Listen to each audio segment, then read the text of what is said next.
Olá, tudo bem com você? Seja muito bem-vindo, muito bem-vinda. Estamos começando agora mais uma conversa aleatória na sua companhia. Como sempre, a cada semana um conteúdo diferente. Provavelmente você já sentiu dor nas costas, pelo menos uma vez. Talvez nem incomodou, ou incomodou muito. Às vezes foi o tênis, o peso na academia ou até o salto alto na festa do final de semana. Afinal, o que é mito e o que é verdade em relação à coluna vertebral? Para falar sobre o assunto, eu converso hoje com o médico ortopedista Anderson Dias. Ele é especialista em coluna e um dos fundadores do Instituto Sem Dor. Anderson, seja bem-vindo. É um prazer falar contigo. Muito obrigado por aceitar o nosso convite. Jandro, um abraço. Muito obrigado pelo convite. Uma satisfação estar aqui falando com você e esclarecendo aí algumas coisas sobre a coluna vertebral. Muita gente, assim, a gente ouve, né, sempre, tô com a dor nas costas, é porque o seu tênis não tá bom, né, é porque você anda demais descalço. Então, hoje a gente vai esclarecer muitas dessas dúvidas aqui, certo? Certo. A pessoa que está acima do peso, ela tem mais predisposição a ter dores nas costas? Jandro, na maioria das vezes é verdade sim, tá? Porque a dor nas costas realmente ela está mais presente naquela pessoa que está acima do peso e, consequentemente, é uma pessoa que faz menos atividade física, que tem menos musculatura capaz de sustentar a coluna vertebral. Só que a gente tem que ver o seguinte, que não necessariamente uma pessoa pesada é uma pessoa que vai sentir mais dor. Porque aquelas pessoas que praticam atividade física, que têm uma grande massa muscular, elas têm um IMC, né, que é um índice de massa corpórea um pouco mais elevado, mas em virtude de musculatura. Então, a gente fala que o sobrepeso, sim, é uma das causas maiores de dor nas costas, mas principalmente naquele paciente que não pratica atividade física. Tá? Então, isso realmente é uma verdade sobre a coluna vertebral. O paciente que tem sobrepeso, ele é mais propício a ter dor nas costas. Se ele está com essa dor nas costas, é conveniente ele deitar na cama e ficar em repouso? Ou ele pode seguir para iniciar uma rotina de exercícios? Essa é uma questão muito perguntada no consultório, né? O paciente que realmente ele tem dor nas costas, ele não necessariamente precisa ficar em repouso para melhorar essa dor nas costas. A fase inicial de dor, geralmente a gente trata com medicação e a gente associa, quando necessário, uma fisioterapia que auxilia muito na reabilitação desse tipo de paciente, tá? O repouso, às vezes, ele pode até ser necessário, mas é um repouso relativo. É evitar um pouco atividade de carga, atividade de impacto nos primeiros dias ali da dor. Mas logo em seguida, a gente já aconselha que volte às atividades, porque o repouso, ele não faz bem para a coluna vertebral. A coluna vertebral, ela foi feita para movimentar. Tá? Então, sim, o repouso associado à dor nas costas não é necessariamente absoluto, é um repouso relativo. Então, é um mito falar que quem tem dor nas costas tem que ficar na cama e repousar 100%. Então a gente pode dizer para o ouvinte que o limitante seria a dor. Exatamente. Se ele estiver fazendo uma atividade física e não sente dor, ele segue. O primeiro sinal de dor, ele diminui. Exatamente. O termômetro do paciente é a dor. Está desempenhando atividade física, sentiu dor, interrompe, repousa daquela atividade física, fortalece e retorna. Essa é a ordem natural da melhora da dor nas costas. A pessoa com sobrepeso ou até obesa e com uma circunferência abdominal grande, ela tem vários prejuízos na saúde da coluna, não é? Às vezes nós olhamos uma pessoa de perfil e percebemos uma curvatura bem acentuada na coluna vertebral. O paciente obeso, né, a gente tem alguns tipos de obesidade. E essa obesidade mais abdominal, né, que é uma das piores que existem, né, porque o acúmulo de gordura visceral ali na região da barriga, do abdômen, não é uma gordura boa, né, é uma gordura ruim que pode desenvolver várias patologias cardiovasculares, né? Então, isso realmente não é interessante para a saúde geral do paciente. Para a coluna, também não é interessante, porque se a barriga ela cresce para frente, né, se aumenta o volume abdominal, teoricamente há um deslocamento do eixo ali, né, do ponto de gravidade para frente. Então, isso puxa a coluna toda para frente. Então, isso pode aumentar uma curvatura que a gente chama de lordose, que é uma curvatura normal da coluna, mas nos casos de obesidade, às vezes pode acontecer uma hiperlordose forçada pelo peso abdominal, que puxa a coluna para frente. Então, esse tipo de paciente, o interessante para a saúde geral dele realmente é a perda de peso, a perda de volume e gordura abdominal, né? Além do fortalecimento de toda a musculatura que a gente fala que é o core abdominal, né? Que envolve a musculatura ali do abdômen, a musculatura da coluna lombar, para fortalecer e restabelecer esse centro de gravidade. Anderson, a gente falou das pessoas com sobrepeso. E a pessoa que é muito magra, pode ter algum prejuízo? Quando a gente fala em coluna vertebral, a gente precisa pensar que a coluna ela necessita de estruturas para sustentar ela, né? E a gente fala isso pensando na musculatura que está em volta da coluna. Então, assim, uma pessoa muito magra, uma pessoa que não tem musculatura para suprir, para sustentar a coluna, ela tem uma chance igual a de um paciente com sobrepeso, que não faz atividade física, de ter uma dor lombar, que a gente fala de mecânica, né, de relacionada com a movimentação. Além disso, os pacientes que são muito magros, aqueles pacientes que não têm carga sobre o osso da coluna vertebral, eles podem desenvolver uma osteopenia, que a gente fala, que é uma fraqueza da musculatura, o músculo ele fica mais fraco um pouco, não chega, o osso ele fica mais fraco um pouco, não chega a ser uma osteoporose, que é aquele osso que vai quebrar, mas é um osso mais fraco, por deficiência de nutrientes e porque não tem massa óssea suficiente. Então, esse tipo de paciente, na verdade, ele tem uma chance maior de desenvolver fraturas, né? Nem o paciente muito obeso, nem o paciente muito magro, o paciente ele deve ter uma constituição muscular adequada para o seu organismo. E o paciente que está mantendo os exercícios para poder fortalecer essa musculatura da coluna, ele, na hora do repouso, interfere o colchão ser mais duro, ser mais macio? A gente tem uma cultura de que os colchões ortopédicos são aqueles melhores para a coluna, e quando a gente vai ver, o negócio é duro. Isso é verdade ou é mito? Pois é, Jandro, isso também é outra questão muito perguntada no consultório, né? Qual tipo de colchão? Colchão duro é melhor do que um colchão mole, né?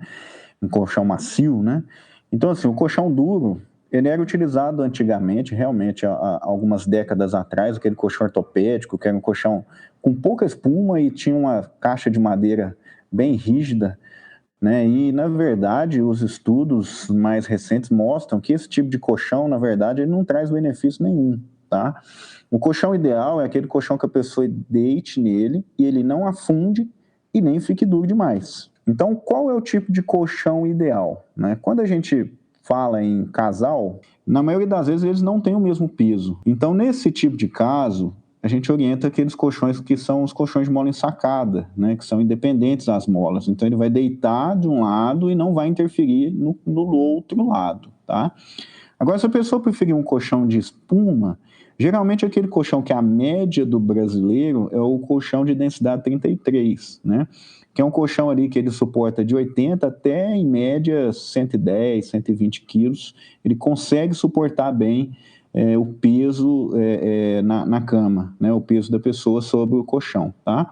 Então, assim, é um mito que os colchões mais duros são melhores, tá? Outra coisa interessante que o pessoal pergunta muito no consultório é qual é a melhor maneira de dormir, né? Isso é muito complicado da gente falar, porque às vezes deita de um jeito, acorda de outro. A gente não consegue controlar ali durante a noite.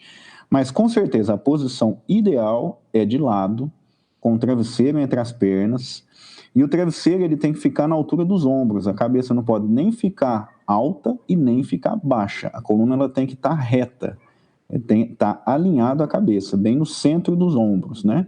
Mas é muito complicado, porque às vezes dorme de um jeito, acorda de outro. Então não é uma regra, tá? Mas essa anatomicamente é a melhor maneira de dormir.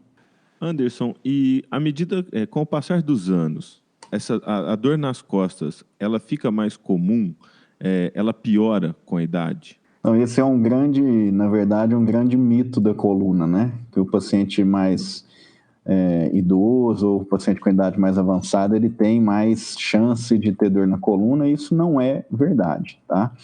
Na verdade, algumas doenças da coluna, algumas patologias da coluna são mais comuns no paciente mais idoso, né?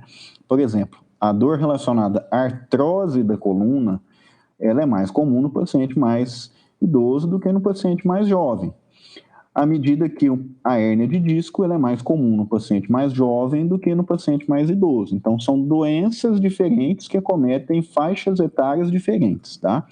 O que define se o paciente ele vai ter mais dor com a idade ou não é realmente o que ele está fazendo ali naquele momento. Se ele faz atividade física durante a vida toda, a chance dele ter dor na melhor idade ali, né, quando tiver com a idade mais avançada, é menor. Se for um paciente sedentário, a chance dele ter dor à medida que os anos vão evoluindo aumenta. Então, tudo depende da qualidade de vida. Então, a atividade física que eu faço hoje, na realidade, é um investimento para a minha velhice. Exatamente. A gente prega muito isso lá no Instituto Sem Dor. Inclusive, a gente trabalha muito com os pacientes da melhor idade e a gente estimula sempre a prática de atividade física lá com o grupo de profissionais que a gente tem na clínica, né? Porque se a gente preocupa com isso, se a gente preocupa com o bem-estar da musculatura, com o bem-estar das articulações, a chance de desenvolvimento de doenças relacionadas à idade diminui. E isso melhora muito a qualidade de vida, a gente tem percebido isso. E você poderia falar um pouquinho da diferença entre a hérnia e a artrose? Claro. O que é a hérnia de disco? Né? A coluna, na verdade, ela é composta por osso, que é a vértebra, e um disco, que é o amortecedor da coluna que fica entre as duas vértebras. Tá? Esse disco, ele é como se fosse realmente uma gelatina. Ele é mole e ele absorve o impacto da coluna. À medida que o disco ele vai desgastando, ele vai degenerando, esse disco ele pode romper. Quando ele rompe, o conteúdo que está dentro dele extravasa, como se fosse aquele chiclete babalu, extravasa para fora aquela quantidade de material que tem dentro e pode comprimir o nervo. Quando isso comprime, a gente fala que é uma hérnia de disco e o paciente tem uma queixa de ciática, que é uma dor irradiada para a perna, tá? Então, essa é o quadro clínico do paciente com hérnia de disco. A artrose já é um desgaste da articulação. Aquela articulação ela não funciona mais tão bem. O paciente já não consegue fazer uma flexão, não consegue pegar alguma coisa no chão e não consegue fazer uma extensão, esticar toda a coluna para trás, porque a articulação já não tem a mesma mobilidade que tinha algum tempo atrás. Então, essa é a artrose da coluna. Tá? Então, essas são basicamente as duas diferenças. A artrose geralmente dá dor nas costas, dor lombar. Hérnia de disco pode dar dor lombar, mas também pode dar dor na perna. Nós estamos falando aqui sobre a importância da atividade física para a saúde, principalmente da coluna, que o exercício físico é um investimento na longevidade das articulações. Então, falar que o exercício físico faz mal para quem tem dor nas costas é um mito. Exatamente. Existem várias escolas, né, de coluna. E as escolas mais modernas, elas utilizam o exercício físico para fortalecimento da musculatura e, desta maneira, diminuir as dores da coluna por melhora da estrutura, melhora daquela musculatura que sustenta a coluna. Então, o exercício bem executado, ele faz bem à coluna. É claro que o exercício sem supervisão, o exercício mal executado, o exercício com excesso de peso, ou com excesso de carga, ou com excesso de tempo de exercício, isso pode levar a uma lesão na coluna, uma lesão nas articulações, por mau uso da atividade física. Mas o que a gente sempre orienta é que o exercício ele é fundamental para a melhora da lombalgia, para a melhora da dor nas costas.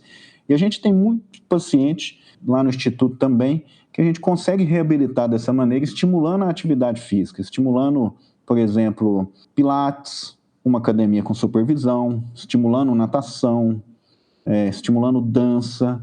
Então, são várias atividades que, sendo bem orientadas, podem contribuir para a melhora da qualidade de vida daquele paciente que tem dor lombar.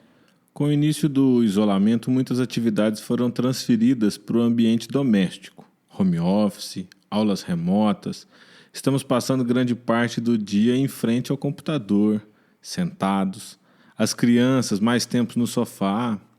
E, Anderson, o que você pode dizer para a gente do que a gente pode fazer em casa para diminuir os efeitos da má postura, já que é mais difícil manter uma rotina de exercícios externos? Jandro, é uma pergunta muito interessante, porque realmente é uma situação que a gente não esperava passar, né?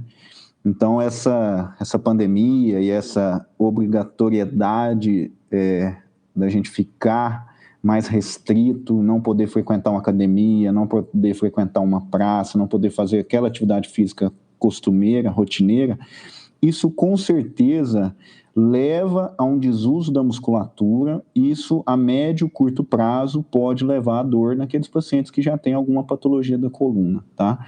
Então, o que a gente tem orientado e a gente tem percebido que realmente os casos aí de dor aguda tem sido a maioria deles por causa disto.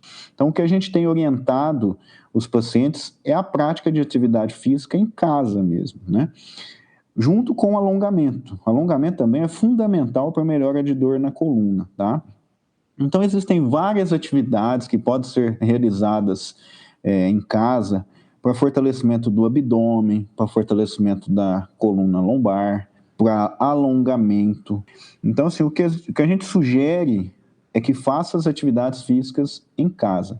Existem muitas orientações online, e a gente percebe isso, que instrução online, vídeos nas diversas plataformas que ensinam a fazer atividade física. Lógico que fez atividade física, sentiu dor, alguma coisa está errada. Ou a execução do exercício não foi bem feita, ou o exercício está muito intenso para aquela musculatura que está muito fraca. Mas o exercício ele faz bem para a coluna e deve continuar sendo realizado mesmo na quarentena. Para aquele paciente que fica muito tempo sentado, qual que é um período recomendado para ele levantar, dar uma esticada, para evitar uma sobrecarga? O que a gente tem orientado, principalmente no home office, né, é que a ergonomia, né, que é aquele conjunto de situações que a gente tem que fazer para desenvolver um bom trabalho, ela deve ser seguida, inclusive, em casa. Então, primeira coisa, o paciente tem que sentar, a pessoa que estiver trabalhando em casa, sentar numa cadeira confortável, não sentar no sofá, não ficar com a perna pendurada ou dobrada, apoiar os pés no chão, tá? O ombro tem que ficar apoiado na mesa, o cotovelo apoiado na mesa, o computador levemente abaixo da linha dos olhos, né? Isso tudo segue uma ergonomia para ajudar o alívio ou evitar que ocorra dor durante o home office, durante a quarentena. O que a gente orienta, em geral, é que a cada 2 horas de atividade haja pelo menos 15 minutos de descanso.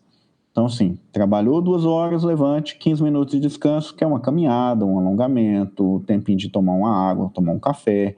Então, assim, não ficar mais do que 2 horas sentado, levantar e fazer uma atividade. Qualquer que seja, durante 15 minutos já é o suficiente. O adolescente, durante o período de crescimento, ele vai ter dor na coluna?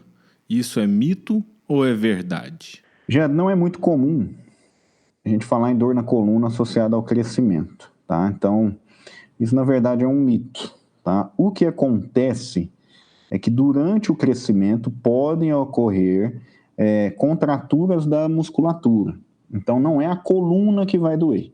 O que pode muitas vezes acontecer é que aquela musculatura que está ao redor da coluna, ela pode ficar contraturada, ela pode ter algum tipo aí de contratura ou de lesão muscular e por causa disso ter dor, não por causa da coluna propriamente dita. Então não é o osso que dói, é a musculatura que está em volta, aquela musculatura que está crescendo, que às vezes não acompanha o crescimento da musculatura do osso, né, que pode acarretar dor. Existe dor emocional? A pessoa está muito nervosa e começa a ter dores na coluna? A coluna pode ter relação, a dor na coluna pode ter relação com o estresse, ela pode ter.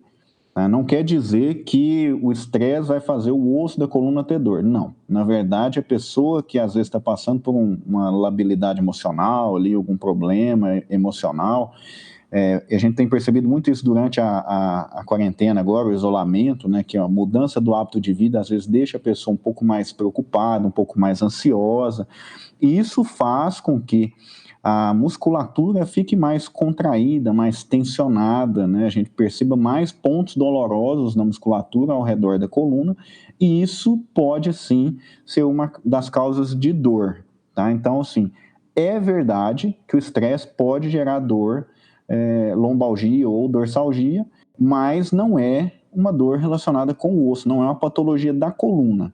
A gente fala muito em síndrome miofascial, né, que é a musculatura que inflama, que contrai. A mais conhecida delas é a fibromialgia, né, que dói a musculatura da coluna, dói a musculatura do cotovelo, às vezes do joelho, da nuca. Então, são vários pontos dolorosos que a gente detecta durante o exame clínico. Ô Anderson, e durante o período de dor, o paciente ele está com dor, seja na lombar, na cervical, convém ele usar aqueles coletes ou colar cervical? Isso ajuda ou isso pode até piorar o processo? Então, Genda, isso também é uma pergunta muito comum no consultório, né? Ah, doutor, eu estou com dor, eu posso usar o colete? Na verdade, seguindo a escola mais moderna de coluna, o que a gente observa é o seguinte: a dor ela deve ser tratada com medicação e fisioterapia. Pode-se usar o colete? Até pode, mas não é ideal. Por quê? Os estudos mais recentes mostram que a cada dia de uso de colete, 3% da massa muscular vai embora. É a mesma coisa da pessoa que, quando quebra o braço, faz um gesso. Se a pessoa fica 30 dias de gesso, quando tira o gesso, um braço vai estar mais fino do que o outro. Porque a musculatura não usou, a musculatura entra em desuso e ela enfraquece. A mesma coisa acontece com a musculatura da coluna quando se coloca um colete. O colete faz a função da musculatura, a musculatura para de trabalhar, ela enfraquece, e isso pode gerar, na verdade, mais dor, predispor a mais outra crise de dor. Então é uma falsa sensação que está tendo melhora da dor, mas na verdade não é o procedimento mais adequado. Então, assim, teve dor, repouso relativo, analgesia, fisioterapia. Quando é que eu uso colete? Colete na prática clínica nossa, a gente usa quando tem fratura, o paciente quebrou a coluna, tem que repousar o osso, porque a única maneira do osso colar é repousando. Então, é colete, tá?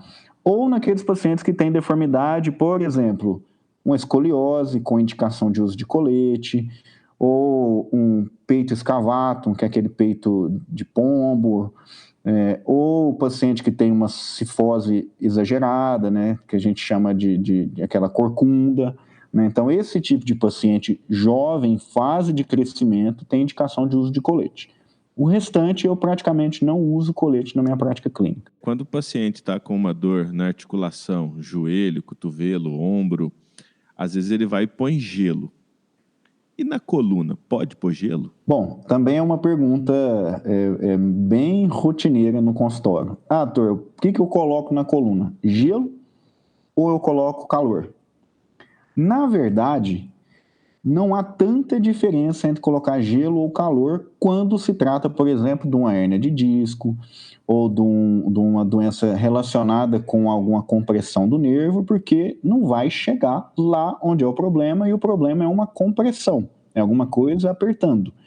Quando tem contratura da musculatura, o que a gente orienta, na verdade, é um calor local. Quando tem alguma pancada, bateu a coluna, a gente orienta gelo. Mas, em geral, não é uma prescrição, não é uma orientação que a gente faz de rotina no consultório. Porque, na verdade, não é igual uma contusão de uma coxa, de um tornozelo ali jogando futebol, que você vai lá e põe o gelo e melhora, né? Ou, às vezes, quando está com uma tendinite, alguma coisa ali do tipo, que você pode fazer um calor local que vai melhorar. É um pouco mais complexo, um pouco mais significante o tratamento. Então, geralmente... A própria estrutura da coluna, né? Exatamente. A gente fala de nervo, né? Então, teoricamente, o nervo ele não é muito resistente ao frio. Por isso que na temperatura mais fria, quando a temperatura cai, as pessoas sentem mais dor na coluna lombar. Por quê? Porque realmente o nervo ele tem uma sensibilidade maior ao frio. Por isso que muitas pessoas têm sintoma de formigamento de perna, formigamento às vezes de mãos que piora na madrugada, porque a temperatura cai na madrugada e o nervo ele fica mais sensível. Então isso é uma verdade também dos sintomas da coluna. E o paciente que possui hérnia de disco, ele é proibido de levantar peso? Isso é verdade ou isso é um mito? Jeandro, isso na verdade é um mito. O paciente tem hérnia de disco e lá no Instituto Sem Dor a gente acompanha vários pacientes que tiveram um episódio de hérnia e depois não tiveram mais, né? Esses pacientes, eles voltaram às suas atividades físicas e através de reabilitação, e foi liberado para eles prática, inclusive, com peso, tá? O que tem que ser feito? Na verdade, é um processo todo de reabilitação. Então, o paciente ele precisa fortalecer a musculatura do abdômen, fortalecer a musculatura lombar, e à medida que isso vai acontecendo, e não é do dia para a noite, isso é devagar, isso é gradativo, não pode acelerar, porque se acelera esse processo, a chance de ter dor é maior, então é um processo realmente lento. À medida que há esse fortalecimento da musculatura, o paciente está liberado para voltar a fazer atividade física, né? Então, a gente tem paciente lá no Instituto que é atleta, que joga vôlei, que joga futebol, que corre, que tem hérnia de disco, que não foi operado, foi tratado conservador e conseguem ter uma vida, uma qualidade de vida boa, praticando atividades físicas rotineiramente, sem prejuízo algum. Então a gente já emenda com outra pergunta aqui para saber se é mito ou verdade. O paciente que tem hérnia obrigatoriamente precisa operar? Mito ou verdade? Não, isso é um mito. É até interessante porque se a gente pega a população ali em torno de 20 a 30 anos e faz ressonância nessa turma toda, a gente vai perceber que em torno aí de 50%, às vezes até 60% das pessoas vão ter algum problema no disco e não tem sintoma nenhum, né? E a gente tem vários pacientes que têm hérnias de disco grandes no canal e que não tem dor nenhuma.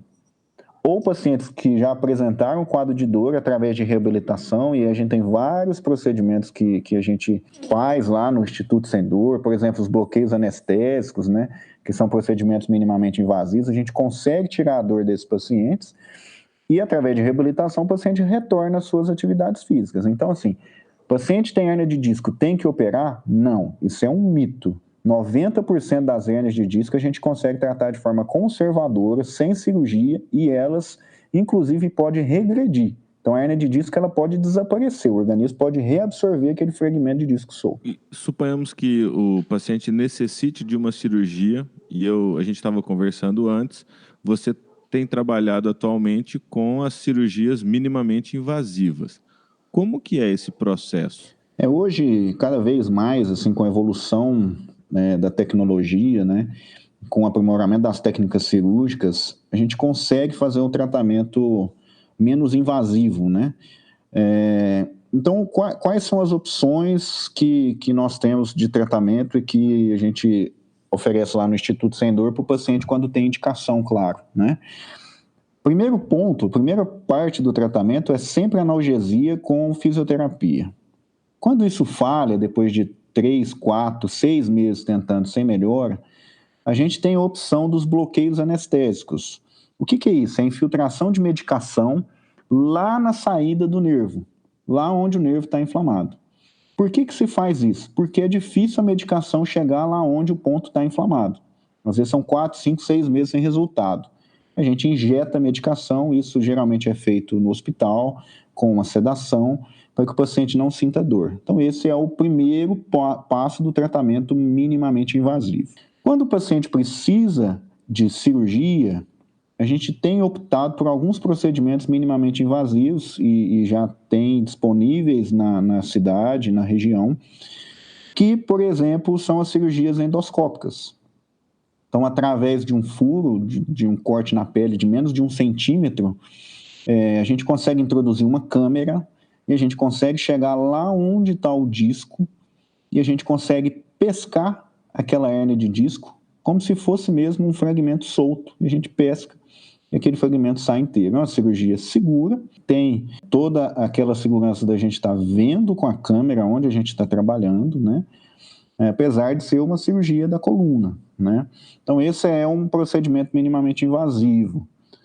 Existe a possibilidade até de fazer artrodese. O que é artrodese? É colocação de parafuso, quando necessário, por procedimentos minimamente invasivos. Às vezes com corte aí de 2 centímetros, a gente consegue fazer essa artrodese sem aqueles cortes exagerados, aquela ferida grande, né?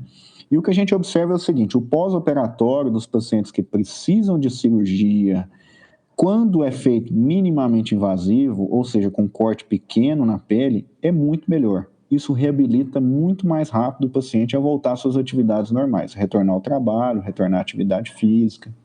Em relação às grávidas, durante a gestação, à medida que o feto vai crescendo, isso altera alguma coisa na coluna? A gente ouve relatos de gestantes que sentem muitas dores e relatos de outras gestantes que já não sentem tantas, né, ou até nenhuma. O que é mito, o que é verdade? A gestação, a gravidez pode aumentar a chance de ter dor na coluna?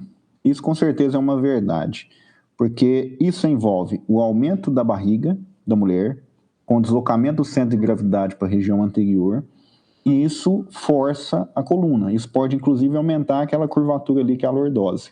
Outra coisa que a gente observa é que os hormônios relacionados à gestação são hormônios que facilitam o acúmulo de água nas articulações. Isso aumenta a flexibilidade das articulações, deixa a articulação um pouco mais frouxa. Se a musculatura não estiver preparada para suportar aquela frouxidão da articulação, pode acontecer dor. Então, são 2 mecanismos que, somados, são capazes de causar dor. Como é que a gente diminui esse sintoma na gestante? Bom, estimulando atividade física, desde que permitido pelo obstetra. Claro, se for uma gestação de risco, não tem jeito. Mas se for uma gestação tranquila, que o obstetra concorda com a prática de atividade física, hoje em dia a gente observa muito bons resultados com a prática do Pilates, né? Então, Pilates em gestantes funciona muito bem. Outras atividades, natação, às vezes até uma academia com supervisão, e não é incomum a gente observar uma gestante aí na academia, no estúdio, isso pode acontecer. E em relação ao salto alto, é mito ou verdade que o sapato de salto alto induz as dores na coluna? Então, essa também é uma questão muito colocada no consultório, né? Às vezes o paciente chega no consultório, às vezes descobre que tem uma hérnia de disco e a grande preocupação é que não vai mais usar salto alto. Salto alto piorou a dor nas costas. Na verdade, isso é um mito. O salto alto ele não piora a dor nas costas. O que a gente observa, na verdade, é que às vezes um salto até ali de 2, 3 centímetros é um salto que pode, na verdade, ajudar a coluna vertebral, porque ele melhora um pouco a angulação ali da coluna com o quadril e o ângulo com o joelho. O que a gente observa é o seguinte: saltos muito altos, eles forçam muito a musculatura posterior da perna, posterior da coxa. Isso pode gerar uma dor referida, inclusive na região lombar, mas não é na coluna. É uma dor relacionada com a musculatura. Então, assim, pode usar salto alto? Pode. Mas, como todas as patologias da coluna, a chance de acontecer dor numa mulher que usa salto alto, que faz atividade física, que tem um alongamento bom, que tem a musculatura fortalecida, a chance de ter dor é pequena. Se for uma mulher sedentária, que não faz atividade física, que está com sobrepeso e usa salto alto, a chance de ter dor existe, né? Então, tudo gira em torno de fortalecimento da musculatura.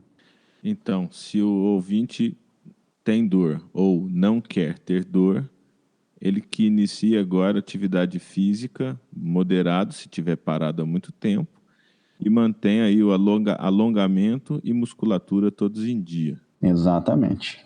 Anderson, mais uma vez, muito obrigado por sua disponibilidade nesse bate-papo aqui com conversas aleatórias. Antes da gente encerrar, queria que você divulgasse aí o perfil do Instituto Sem Dor para quem quiser acompanhar o conteúdo que vocês vêm postando no Instagram? Eu agradeço a oportunidade.